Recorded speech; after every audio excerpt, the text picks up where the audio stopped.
Honorable Speaker, I thank you for the opportunity to be able to contribute to this bill.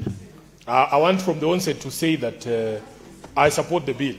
Honorable Speaker, I have always believed, and I've said on this floor, that if you look very closely, the majority leader is generally a very good man. And if you look with a microscope, you will find things that we agree upon. I want to say that I agree with the majority leader when he says that it is a shame, an embarrassment, that we are only debating this bill 2 months to the close of the financial year.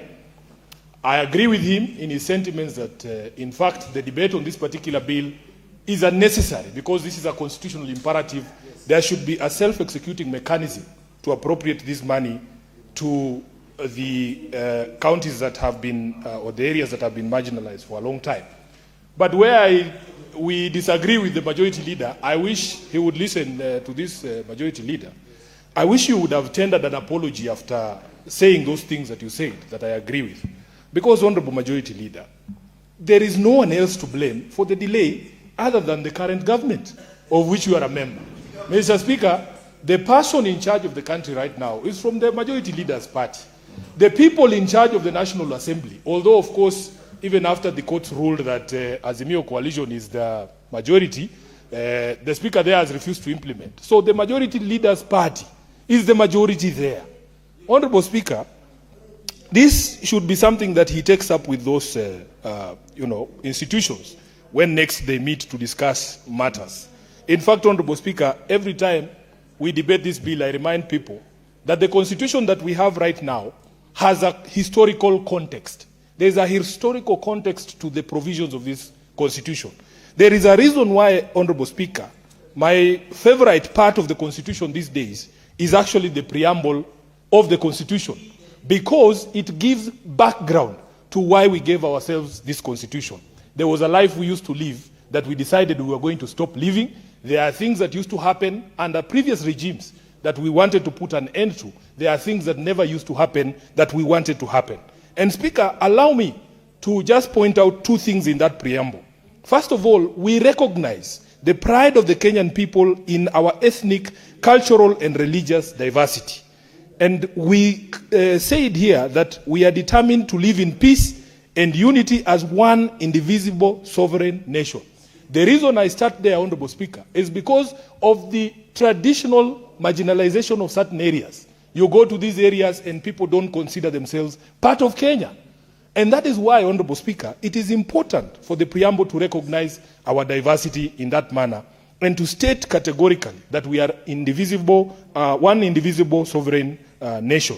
Then, Honorable Speaker, my current favorite is the values with which Kenyans wanted to be governed. I have argued in other fora that, in fact, the manifesto of the government we wanted is already here in the Constitution. You don't need to do anything else. There is a guide. Kenyans wanted a government based on 6 essential values. And the first one is human rights, equality, freedom, democracy, social justice, and the rule of law. There are 2 that I want to point out, Mr. Speaker, that are relevant to the bill that we're discussing today, and it's equality, social justice, Honorable Speaker, that a society has to take care of all of us, or all of its members. Article 204 of the Constitution, Honorable Speaker, must be seen in that context, that there are places that because of our previous politics, Honorable Speaker, it became necessary for us to say, this is not right. And because of those values of equality, we then gave ourselves Article 204. And Article 204 is such a base requirement. I mean, it was just, I don't know how I can put it, because the language itself will tell you that Kenyans were setting an extremely low bar. And if you read, it says that the purpose of this fund is to bring the quality of services in those areas to a level generally enjoyed by the rest of the nation. When they said the rest of the nation, Honorable Speaker, they had an area of Kenya in mind. What is the rest of the nation? And who are these that were so far behind that they were not considered the rest of the nation? And that is the question we must ask ourselves. And that is why some of us had problems, Mr. Speaker, with this introduction of other areas also claiming to be marginalized. When, Honorable Speaker, the purpose of the equalization fund, we knew when we were saying marginalized areas, who those marginalized areas are. So it just was meant to lift the standard of these four basic services: water, roads, health, and electricity, Honorable Speaker, to the level generally enjoyed by other people. And there are some of us, because we swore to protect this constitution, who have stood by that, Honorable Speaker. We believe that there are areas in this country that have been traditionally left behind. Speaker, it has become fashionable in the political space right now. There are people who have just recently discovered that Northern Kenya exists. And me, personally, I have a theory, Honorable Speaker, that after the falling out, the political falling out in the current administration, especially after losing a big chunk of the support from Mount Kenya, people have been forced to discover Northern Kenya. People have been forced to discover that Western Kenya and Luo Nyanza have not been getting certain services. Honorable Speaker, if it were not for that fallout, we would not be hearing about this road to Modogashe and Sijui where. Honorable Speaker, the people in power today were part of the original sin, the marginalization that happened under previous regimes, and everybody's history is known. Some of the people in power right now were Kanu hawks. They are the ones who put the foundation for this marginalization that has happened. So if it were not for that falling out, we would not be hearing some of these things. But those of us who believed in this constitution from the start, Honorable Speaker, we knew that the people of Northern Kenya, the people of Western, the people of Nyanza had been marginalized, and majorly and largely because of some of the politics of our country. I will give you an incident, Honorable Speaker, because I am a member of the Energy Committee. One of the biggest fights we had was the Adani fight. Honorable Speaker, the Ministry of Energy was telling us that Adani had sent them a PPP proposal for shoring up our electricity infrastructure. Now, there is no problem with that. But the question we asked ourselves is, if you were going to get a PPP to do or upgrade our electricity infrastructure, where do you begin? There is around 13 counties, Honorable Speaker, that are not on the national grid. I was in Mandera with Senator Eddie a few months ago. We were hosted by Senator Roba there, Honorable Speaker. Mandera had no electricity when we were there because they ran on generators.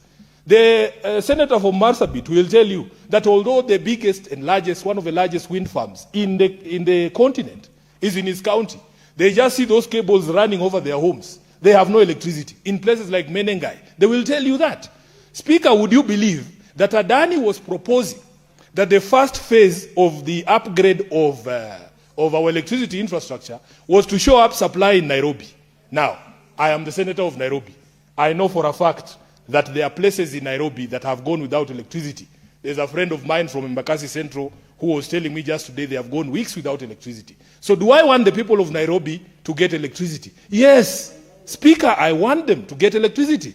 But do I also want those 13 countries who have never seen electricity from the time this country was formed to at least be put on the grid? Yes, I do. That is what equality demands. That is the value of equality and social justice that we talk about. Speaker, we want Kenyans, all of them, in accordance with our preamble, to feel that we live in one indivisible nation.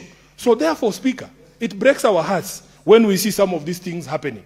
And we have been told, or if you read the bill, you will see that there is an allocation of 16.8 billion Kenya shillings only, Honorable Speaker. And it's supposed to bring the levels of services to what you enjoy in Mombasa, to what we enjoy here in Nairobi. Mr. Speaker, I have done the math. Let's just start with roads, for instance, as an example. We are told that on average, we spend about between 80 and 150 million shillings to do 1 kilometer of a standard bitumen road that has 2 lanes. 150 million Kenya shillings. So if my math is not very bad, Honorable Speaker, if you did the math, 16.8 billion gets you around a maximum of 110 kilometers of road. If we decided to put the entire equalization fund into one road, it will only be 110 kilometers, Senator Khalwale. Are we really being honest about the implementation of this fund? One of the things I have advocated for, and I am sure that in the next administration, if, for instance, Honorable Speaker, we are lucky enough and Linda Mwananchi forms government, one of the things we want to do one of the things we want to do, the way there is a schedule about how much money every county receives under devolution, the equitable share. We want 47 counties. We want to see in those 47 counties how much each county receives from the national revenue. Because that is the one thing we are never told. It is possible, Honorable Speaker, that there is accumulation of government expenditure in certain areas because of certain things, and especially because of political expediency. So, Speaker, one of the things I want to promise here is that once we form government as Linda Mwananchi, Mr. Speaker, we will be publishing. Mandera must know how much of the national government resources have been utilized there. When we went to Mandera, Speaker, we complained about the state of the airport there. Speaker, one of the busiest airports in Kenya has no tarmac. And you go to certain counties, I don't want to mention them, but I did mention them in Mandera. There is 2 airports within 5 kilometers of each other. It is just unconscionable. And to prove our point, Speaker, just recently, there was an accident at Mandera Airport. We are waiting for people to die so that we can build an airport in Mandera. Speaker, this issue is a serious issue, and I want us to be honest about it. In fact, one of the things I get asked every day is... point of information. On what? What? Senator Sifuna, do you... Speaker, I don't know if he can tell you what he wants to inform me, because I don't usually like to be, when I'm in the middle of teaching, to be taught myself. But let's hear what he has to say, but briefly. Yes, Senator Eddie.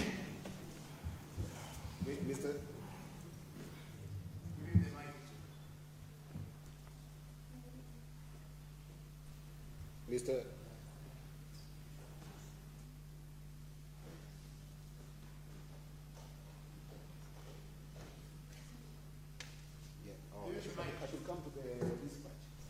I will come. Mr. Speaker, Senator Sifuna has alluded to something very important, which I also had talked about, but I need to inform you on something here. Senator Sifuna has alluded on the amount of money on this appropriation bill, which is 16 billion. What I wanted to inform Senator Sifuna is that because this fund has got a sunset clause, if you go by the math that it is done of 1.5% of the amount of money that we should get from the national government to this fund, Senator Sifuna, this fund has got an entitlement of 79.8 billion. Now, Senator Sifuna, what I wanted to inform you about is that since the last 2 appropriations were done up to date, that will include the 2025-2026, which we are doing today, 62 billion is the outstanding arrears that the national government has not been honored. So that between the time that this fund was founded up to now, there has only been allocation, or rather there has only been an honoring of 13 billion. I think that's information that's important to him to understand that even though we are even trying to get even the 16 billion to be passed now, 13 billion is the only amount that has been given in an entitlement of 79 billion with arrears of 62 billion. So if the 62 could be released with the fight of people like Sifuna, myself, and yourself, Speaker, and all senators here, it could be a very significant amount to equalize Kenya. That money is big, the 62 billion that is already in arrears. I thank you, Mr. Speaker. I think, Senator Sifuna, you have been informed sufficiently. Senator Eddie is saying that although we pass the Equalization Fund Act every year, the disbursements from the Treasury are not up to date. There are arrears of 63 billion. I understand, Speaker, because of the controversy that has been surrounding the fund. In fact, I remember in 2010, I was one of those people who said, this is one of those clauses that should not have a sunset clause, and I will give you the reason. It is not a solid argument, Speaker, to give 20 years to repair damage that has been done over 60 years. The people of northern Kenya and all these other marginalized areas have suffered over 60 years. 20 years from 2010 is supposed to expire in 2030. We need, I think, half of this house and half of the other one to pass an extension of this particular clause. It's unnecessary. Mr. Speaker, I wish, and you know, it's just that I'm not very good in math. Maybe Eddie can help me. I even suspect that these amounts that are being disbursed are not equivalent to 1.5% of all the revenue that we have collected. Because, Speaker, we have a problem even with the monies for devolution. Because of the National Assembly being slow in approving or passing the Auditor General's reports on our revenue, we are always years back on the base amount that we used to calculate how much money goes to the counties and to funds such as this. So for a period of 60 years, you don't have roads. And then you are being given installments of 12 billion, 16 billion. It will take proper lifetimes. There's people who will die in some of these areas without ever seeing electricity or roads. And I think for me, it is unfair because they continue to be Kenyans and they continue to pay taxes. Mr. Speaker, therefore, I want to support this bill and I want to assure Kenyans that there are good-hearted people out there who had this constitution in mind, because one of the biggest tragedies, I think, is people finding themselves in power and being given a constitution to implement that they didn't believe in, they didn't support, that they actively opposed. There is no way, Honorable Speaker, there is any political will to ensure that you implement some of these things if you, from the onset, did not believe in it. So forget all these stories you hear, Honorable Speaker, about people suddenly discovering Mandera exists, that we need a road from Mandera through Isiolo. Honorable Speaker, there are people who have always known that there is marginalization. They've been part of that system of marginalization. So there's no magic. And that is why, Speaker, I continue to insist that we want in 2027 to have a values conversation. A values conversation. Once you appreciate that a government needs to act fairly, because it is a constitutional imperative of value, that a government must consider equality when they are doing certain things, then you don't need to convince me with your votes to bring roads to Mandera. You don't need to convince me to put Marsabit on the grid, because I am tied and bound by the values in the Constitution that there has to be social justice, Honorable Speaker. So when you see some of these people pushing and saying, oh, Sifuna, how many kilometers of road will you build? Oh, I have built one stadium. How many are you going to build? I have built 30 markets. How many are you going to build? I am telling Kenyans, we want a conversation to return this country on the rail of values. And once those values are in place, Honorable Speaker, everything else falls in place. I thank you.